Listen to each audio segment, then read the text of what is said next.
ಇಲ್ಲಿಯ ಸಮಸ್ಯೆಗಳು ಸಾಕಷ್ಟು ಇದ್ದಾವೆ. ನಿಮಗೆ ಗೊತ್ತದ, ರೈತರ ಸಮಸ್ಯೆ ಇದ್ದಾವೆ, ಕಾರ್ಮಿಕ ಸಮಸ್ಯೆ ಇದ್ದಾವೆ, ಜೊತೆಗೆ ಇಲ್ಲಿಯ ದುಡಿಯುವ ವರ್ಗ ಜೊತೆಗೆ ಅನೇಕ ಇನ್ನೂ ಮಾತುಗಳು ಏನಪ್ಪ ಅಂತಂದ್ರೆ ಈ ಬೆಲೆ ಏರಿಕೆ ಬಗ್ಗೆನೂ ಮಾತಾಡೋರಿದ್ದಾರೆ.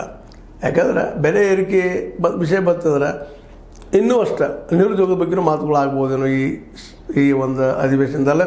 ನಿರುದ್ಯೋಗ ಆಯಿತು, ಬೆಲೆ ಏರಿಕೆ ಆಯಿತು, ಬದುಕು ಕಷ್ಟ ಆಯಿತು ಅನ್ನೋದು. ಈಗ ಇಲ್ಲಿ ಲೋಕಲ್ದಲ್ಲಿ BJP ಬೆಲೆ ಏರಿಕೆ ಬಗ್ಗೆ ದೊಡ್ಡ ವಿರೋಧ ಮಾಡ್ಬೋದು, ಮತ್ತೊಂದು ಬೇಡ ರ್ಯಾಲಿನೂ ಮಾಡ್ಬೋದು, ಇಲ್ಲ ಅಂತಲ್ಲ.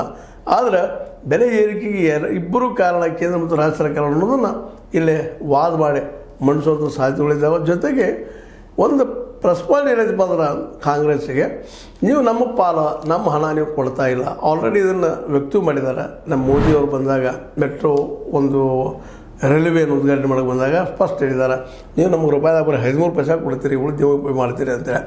ಹೀಗಾಗಿ ಇದು ಸಹಿತ ಇಲ್ಲೇ BJPಗೆ ಒಂದು ಕಾಲ್ತೋಡ್ರು ಆಗುವ ಎಲ್ಲ ಸಾಧ್ಯತೆಗಳಿದ್ದಾವೆ.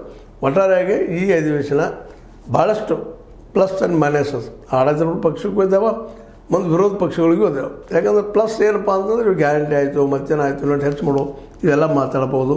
ಅದ್ರ ಜೊತೆಗೆ ಮಾತಾಡ್ತಾರೆ. ಅದ್ರ ಜೊತೆಗೆ ಒಳ್ಳೆ ಚರ್ಚೆ ಮಾಡಲಿಕ್ಕೆ ಮುಂದೆ ತಮ್ಮ ಒಳ ಮೀಸಲಾತಿ ಬಗ್ಗೆನೂ ಒಂದು ಈಗಾಗಲೇ ನಮ್ಮ ಬಲಗೈಯವರು ವಿರೋಧ ಮಾಡ್ತಾಯಿದ್ದಾರೆ. ಇದು ನಮಗಲ್ಲೇ ಆಗ್ತಾಯಿದೆ ಅಂತೇಳಿ. ಅಂದರೆ ಯಾವ ರೀತಿಯಾಗಿ ಅದು ಡಿಸ್ಕಷನ್